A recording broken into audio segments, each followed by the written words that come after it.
ಉದ್ಯೋಗವಿಲ್ಲ ಎಂಬ ಕಾರಣಕ್ಕೆ ಪತ್ನಿ ಮಗುವಿಗೆ ಜೀವನಾಂಶ ನಿರಾಕರಿಸುವಂತಿಲ್ಲ. ಹೈಕೋರ್ಟ್ ಮಹತ್ವದ ಆದೇಶ.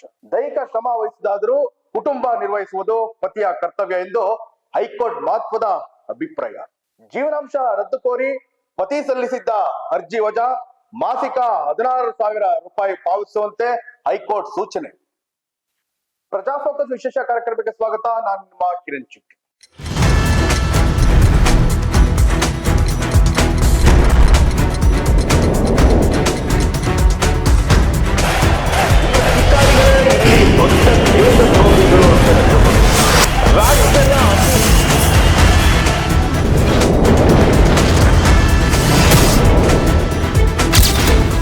ವೀಕ್ಷಕರೇ, ಇವತ್ತಿನ ಪ್ರಜಾ ಫೋಕಸ್ ವಿಶೇಷ ಕಾರ್ಯಕ್ರಮದಲ್ಲಿ ಯಾವ ವಿಷಯದ ಬಗ್ಗೆ ಇವತ್ತು ನಾವು ಚರ್ಚೆ ಮಾಡ್ತಿದೀವಿ ಅಂತಂದ್ರೆ ವಿಚ್ಛೇದನ.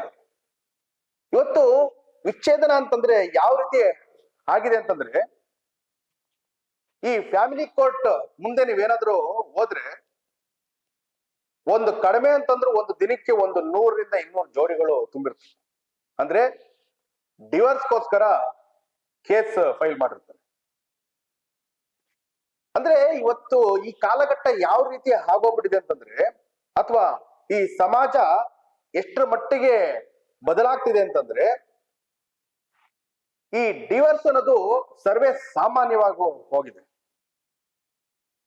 ಇವತ್ತಿನ ಜೋಡಿಗಳಿಗೆ, ಇವತ್ತಿನ ವಿವಾಹತರಿಗೆ ಒಂದಿಷ್ಟು ತಾಳ್ಮೆ ಅನ್ನೋದು ಇಲ್ದಂತಾಗಿದೆ. ಯಾಕೆ ಇದನ್ನ ಹೇಳ್ತಿದ್ದೀನಿ ಅಂತಂದ್ರೆ, ಈ ವಿಷಯದ ಬಗ್ಗೆ ಒಂದು ಹೈಕೋರ್ಟ್ ಮಹತ್ವದ ಆದೇಶ ನೀಡಿದೆ.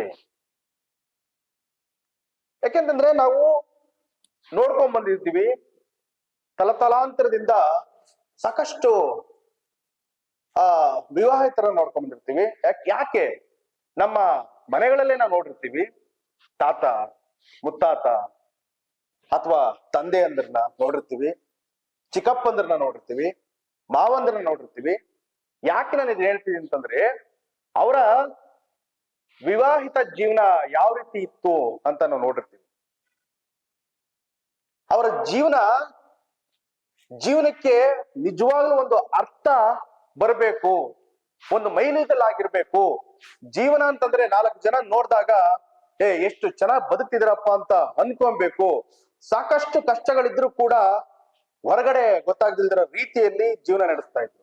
ಆದ್ರೆ ಇವತ್ತು ಯಾವ ಕಾಲಘಟ್ಟದಲ್ಲಿ ನಾವು ಬದುಕ್ತಿದೀವಿ ಅಂತಂದ್ರೆ, ಇವತ್ತು ಸಮಾಜ ಎಷ್ಟರ ಮಟ್ಟಿಗೆ ಬದಲಾಗ್ತಿದೆ ಅಂತಂದ್ರೆ, ಈ ವಿಚ್ಛೇದನ ಅನ್ನೋ ಕೂಗು ಎಲ್ಲೆಡೆ ಕೂಗ್ತಾ ಇದೆ. ಯಾಕೆ ಅಂತಂದ್ರೆ, ಇವತ್ತಿನ ಕಾಲಘಟ್ಟದಲ್ಲಿ ಬದುಕ್ತಿರೋರು ಈ ವಿವಾಹಿತ ಅಂತ ವಿಚಾರ ಬಂದಾಗ ಈ ಈಗೋಯಿಸಂ ಇಂದ ತಾಳ್ಮೆ ಇಲ್ಲದೆ ಸಣ್ಣ ಸಣ್ಣ ವಿಚಾರಗಳಿಗೆಲ್ಲ ದೊಡ್ಡದಾಗಿ ಪರಿಣಾಮ ಬೀರಿ ಈ ಡಿವೋರ್ಸ್ ಕಡೆ ಮುಖ ಮಾಡ್ತಾ ಇದ್ದಾರೆ.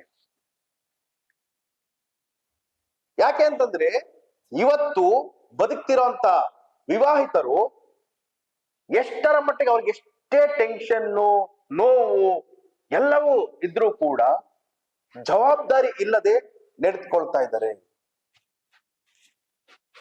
ಇವತ್ತು ಯಾವ ರೀತಿ ಆಗೋಗ್ಬಿಟ್ಟಿದೆ ಅಂತಂದ್ರೆ, ಇನ್ ಕೇಸ್ ಏನಾದ್ರೂ ಅರೇಂಜ್ ಮ್ಯಾರೇಜ್ ಆದ್ರೂ ಸಹ, ಇನ್ ಕೇಸ್ ಅರೇಂಜ್ ಮ್ಯಾರೇಜ್ ಆದ್ರೂ ಕೂಡ ಇವತ್ತು ಯಾವ ರೀತಿ ಆಗೋಗ್ಬಿಟ್ಟಿದೆ ಅಂತಂದ್ರೆ, ಅವ್ರಿಗೆ ಜೋಡಿಗಳಿಗೆ ಅಂದ್ರೆ ಗಂಡು ಮತ್ತೆ ಹೆಣ್ಣು ಅಥವಾ ಹುಡುಗ ಹುಡುಗಿ ಅವರು ಒಬ್ರನ್ನೊಬ್ರು ಅರ್ಥ ಮಾಡ್ಕೊಳ್ಳೋದಕ್ಕೆ ಸಮಯ ಕೇಳ್ತಾರೆ. ಒಬ್ರನ್ನೊಬ್ರು ಏನೋ ಲಿವ್ ಇನ್ ಟುಗೆದರ್ ಅನ್ನೋ ಒಂದು ಇತ್ತೀಚೆಗೆ ಕೇಳಿ ಬರ್ತಾ ಇರತಕ್ಕಂತ ಒಂದು ವರ್ಡ್, ಸೆಂಟೆನ್ಸ್ ಅಂತ ಹೇಳ್ಬೋದು. ಸೊ ಇದಕ್ಕೆ ಸಮಯ ಬೇಕು ಅಂತ ಕೇಳ್ತಾರೆ. ಒಬ್ರನ್ನೊಬ್ರು ಅರ್ಥ ಮಾಡ್ಕೊಬೇಕು ನಾವು ಅಂತ ಕೇಳ್ತಾರೆ. ಮೊದಲೆಲ್ಲ ಇವೆಲ್ಲ ಇದನ್ನ ಇರ್ಲಿಲ್ಲ. ಯಾಕೆಂತಂದ್ರೆ ಒಂದು ಗಂಡು ಹೆಣ್ಣು ನೋಡ್ದೇನೆ ಮದುವೆಗಳಾಗಿರೋದು ಕೂಡ ಸಾಕಷ್ಟು ಉದಾಹರಣೆಗಳಿದೆ ನಮ್ಮ ಮುಂದೆ. ಯಾಕೆಂದ್ರೆ ತಂದೆ ಅಂದ್ರು, ತಾಯಿ ಅಂದ್ರೆ ಹೇಳಿರ್ತಾರೆ, ತಾತ ಅಜ್ಜಿ ಅಂದ್ರೆ ಹೇಳಿರ್ತಾರೆ. ಇದೆಲ್ಲವೂ ಕೂಡ ಸಾಮಾನ್ಯವಾಗಿರ್ತಕ್ಕಂಥ. ಯಾಕಂದ್ರೆ ಅವತ್ತಿನ ಕಾಲಘಟ್ಟದಲ್ಲಿ ಪ್ರತಿಯೊಬ್ಬರಿಗೂ ತಾಳ್ಮೆ ಅನ್ನೋದಿತ್ತು, ಕಷ್ಟ ಅನ್ನೋದು ಗೊತ್ತಿತ್ತು, ಜೀವನ ಅನ್ನೋದು ಅರ್ಥ ಗೊತ್ತಿತ್ತು. ಆದ್ರೆ ಇವತ್ತು ಅದಕ್ಕೆ ಅರ್ಥವೇ ಇಲ್ಲದಂತಾಗಿದೆ.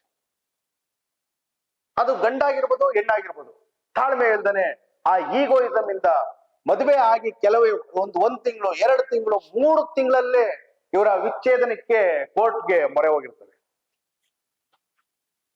ಹಾಗೆ ಈ ವಿಷಯದ ಬಗ್ಗೆ, ಇದೇ ವಿಚಾರ ಬಗ್ಗೆ ನಾವು ಮಾತಾಡೋದಕ್ಕೆ ಆದ್ರೆ, ಉದ್ಯೋಗ ಇಲ್ಲವೆಂಬ ಕಾರಣ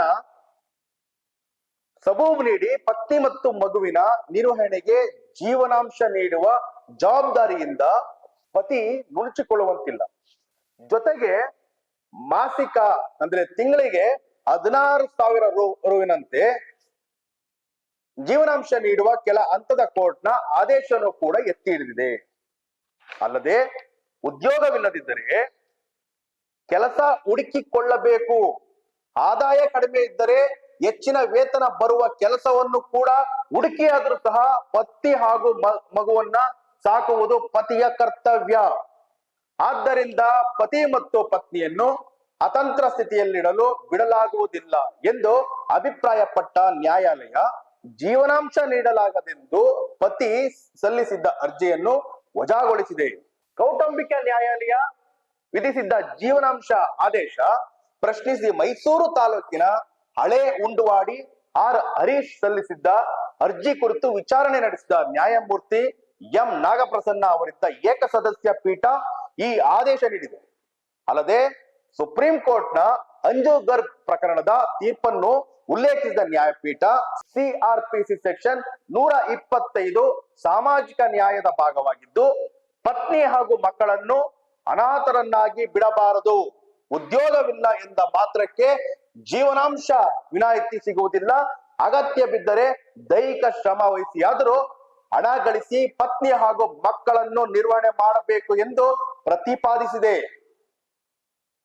ನನಗೆ ಜೀವನಾಂಶ ಇಲ್ಲ, ನನ್ ಜೀವನಾಂಶ ಕೊಡೋದಕ್ಕಾಗಲ್ಲ, ನನಗೆ ಕೆಲಸ ಇಲ್ಲ, ನನಗೆ ಆದಾಯ ಹೆಚ್ಚು ಬರ್ತಾ ಇಲ್ಲ ಅಂತಂದ್ರೆ ಇನ್ನು ಮುಂದೆ ಅದು ಕೋರ್ಟ್ ಒಪ್ಪಲ್ಲ, ಕಾನೂನು ಒಪ್ಪಲ್ಲ. ಯಾವುದೇ ಒಬ್ಬ ಗಂಡಸಿಗೆ ಅಥವಾ ಪತಿಗೆ ಇನ್ನು ಮುಂದೆ ಪತ್ನಿಯ ಜೀವನಾಂಶ, ಪತ್ನಿಯ ಹಾಗೂ ಮಕ್ಕಳಿಗೆ ಜೀವನಾಂಶ ನೀಡಬೇಕ ಸಂದರ್ಭದಲ್ಲಿ ಕೇಸ್ ನಿಮಗೆ ಆದಾಯ ಇಲ್ಲ ಅಂತಂದ್ರೂ ಕೂಡ ಆದಾಯ ಹೆಚ್ಚು ಬರುವಂತಹ ಕೆಲಸ ಹುಡುಕಿಯಾದರೂ ಕೂಡ ನೀವು ಪತ್ನಿಗೆ ಜೀವನಾಂಶ ಕೊಡಲೇಬೇಕು. ಇದು ಹೈಕೋರ್ಟ್ನ ಆದೇಶ. ಬಾಕಿ ಹಣ ಪಾವತಿಸದೆ ನ್ಯಾಯಾಲಯದ ಆದೇಶವನ್ನು ಉಲ್ಲಂಘಿಸಿರುವುದರಿಂದ ಅವರ ಅರ್ಜಿಯಲ್ಲಿ ಯಾವುದೇ ಅರ್ಹತೆ ಇಲ್ಲ ಎಂದು ಹೇಳಿದ ನ್ಯಾಯಪೀಠ ಪತಿಯ ಅರ್ಜಿಯನ್ನು ವಜಾಗೊಳಿಸಿದೆ. ಅಲ್ಲದೆ ವಿಚಾರಣಾ ನ್ಯಾಯಾಲಯವು ಮಾಸಿಕ 16,000 ರೂಪಾಯಿನಂತೆ ಜೀವನಾಂಶ ನೀಡಬೇಕೆಂದು ಹೊರಡಿಸಿದ್ದ ಆದೇಶವನ್ನು ಎತ್ತಿ ಹಿಡಿದಿದೆ ಹೈಕೋರ್ಟ್.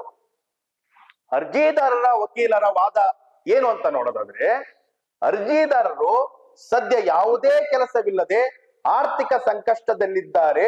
16,000 ರೂಪಾಯಿ ಜೀವನಾಂಶ ನೀಡುವ ಸ್ಥಿತಿಯಲ್ಲಿ ಪತಿ ಇಲ್ಲ, ಪತ್ನಿಯು ಕಾನೂನು ಪದವೀಧರೆಯಾಗಿದ್ದು ಪತಿಗಿಂತ ಹೆಚ್ಚು ಸಂಪಾದನೆ ಮಾಡುವ ಸಾಮರ್ಥ್ಯ ಹೊಂದಿದ್ದಾರೆ. ಆದ್ದರಿಂದ ಜೀವನಾಂಶ ನೀಡಬೇಕು ಎಂದು ಸೂಚನೆ ನೀಡಿರುವ ವಿಚಾರಣಾ ನ್ಯಾಯಾಲಯದ ಆದೇಶ ರದ್ದುಪಡಿಸಬೇಕು ಎಂದು ಪತಿಯ ಪರ ವಕೀಲರು ಕೋರಿದ್ದಾರೆ. ಪತಿಯ ಪರ ವಕೀಲರು ಕೋರ್ಟ್ನ ಮೊರೆ ಹೋಗಿದ್ದಾರೆ. ಮಗನ ಪರ ವಕೀಲರು ಪತ್ನಿ ಮತ್ತು ಮಗನಿಗೆ ಜೀವನಾಂಶ ನೀಡುವಂತೆ 2022 ಫೆಬ್ರವರಿ 3ರಂದು ಕೋರ್ಟ್ ಆದೇಶ ಹೊರಡಿಸಿತ್ತು. ಆದರೆ ಈವರೆಗೂ ಯಾವುದೇ ಜೀವನಾಂಶ ಪಾವತಿಸಿಲ್ಲ. ಸುಮಾರು 21 ಲಕ್ಷ ರೂಪಾಯಿ ಬಾಕಿ ಉಳಿಸಿಕೊಂಡಿದ್ದಾರೆ ಪತಿ. ಆದ್ದರಿಂದ ಬಾಕಿ ಹಣ ನೀಡಲು ಸೂಚನೆ ನೀಡಬೇಕು ಎಂದು ನ್ಯಾಯಪೀಠಕ್ಕೆ ಕೋರಿದರು. ಪ್ರಕರಣದ ಹಿನ್ನೆಲೆ ಏನು ಅಂತ ನೋಡೋದಾದ್ರೆ, ಅರ್ಜಿದಾರ ಹರೀಶ್ ಎಂಬಾತ 2003ರ ಜೂನ್ 16ರಂದು ಸೌಮ್ಯ ಅಂತ ಅವರನ್ನ ವಿವಾಹವಾಗಿದ್ದು, ನಂತರ ಉಂಟಾದ ವೈಮನಸ್ಸಿನಿಂದ ಈ ಇಬ್ಬರು ಪ್ರತ್ಯೇಕವಾಗಿದ್ದಾರೆ. ಬಳಿಕ ಇಬ್ಬರ ವಿರುದ್ಧ ಪ್ರತಿದೂರು ದಾಖಲಿದ್ದವು. ಬಳಿಕ ಪಾಂಡವಪುರ ಹೆಚ್ಚುವರಿ ಸಿವಿಲ್ ನ್ಯಾಯಾಲಯವು 2022ರಲ್ಲಿ ಪತ್ನಿ ಸೌಮ್ಯ ಹಾಗೂ ಅವರ ಮಗ ಮನಮೋಹನ್ ಅವರಿಗೆ ತಲಾ 8,000 ರೂಪಾಯಿನಂತೆ ಒಟ್ಟು 16,000 ರೂಪಾಯಿಗಳನ್ನು ಮಾಸಿಕ ಅಂದ್ರೆ ತಿಂಗಳಿಗೆ ಜೀವನಾಂಶ ನೀಡುವಂತೆ ಕೋರ್ಟ್ ಆದೇಶಿಸಿತ್ತು. ಅದನ್ನು ಮಂಡ್ಯದ ಸೆಷನ್ಸ್ ನ್ಯಾಯಾಲಯವು ಕೂಡ ಎತ್ತಿ ಹಿಡಿದಿತ್ತು. ಈ ಆದೇಶಗಳನ್ನು ರದ್ದುಗೊಳಿಸುವಂತೆ ಕೋರಿ ಪತಿ ಹೈಕೋರ್ಟ್ ನ ಮೊರೆ ಹೋಗಿದ್ದರು. ಈ ಆದೇಶವನ್ನ ರದ್ದುಗೊಳಿಸಬೇಕು ಅಂತ ಪತಿ ಹೈಕೋರ್ಟ್ ನ ಮೊರೆ ಹೋಗಿರ್ತಾರೆ. ಆದ್ರೂ ಕೂಡ ಇದು ಹೈಕೋರ್ಟ್ ಯಾವ ರೀತಿ ಮಹತ್ವದ ಆದೇಶ ನೀಡಿತಂದ್ರೆ, ಯಾವುದೇ ಕಾರಣಕ್ಕೂ ಜೀವನಾಂಶದ ವಿಚಾರವಾಗಿ ಜೀವನಾಂಶ ಕೊಡಲ್ಲ ಅಂತ ಹೇಳಂಗಿಲ್ಲ. ಜೀವನಾಂಶ ನೀಡಲೇಬೇಕು.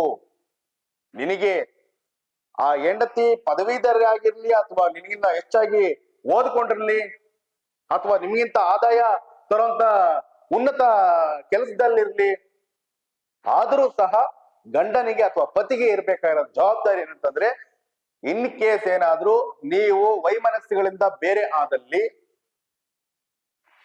ಗಂಡ ಹೆಂಡತಿಗೆ ಹಾಗೂ ಮಕ್ಕಳಿಗೆ ಜೀವನಾಂಶ ಕೊಡಲೇಬೇಕು. ಅದರಲ್ಲೂ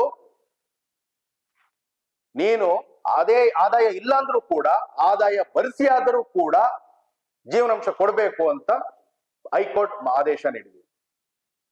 ಇದಾಗಿತ್ತು ಇವತ್ತಿನ ವಿಶೇಷ. ನೀವು ನೋಡ್ತಿದ್ರ ಪ್ರಜಾಧ್ವನಿ ಟಿವಿ. ನಮಸ್ಕಾರ.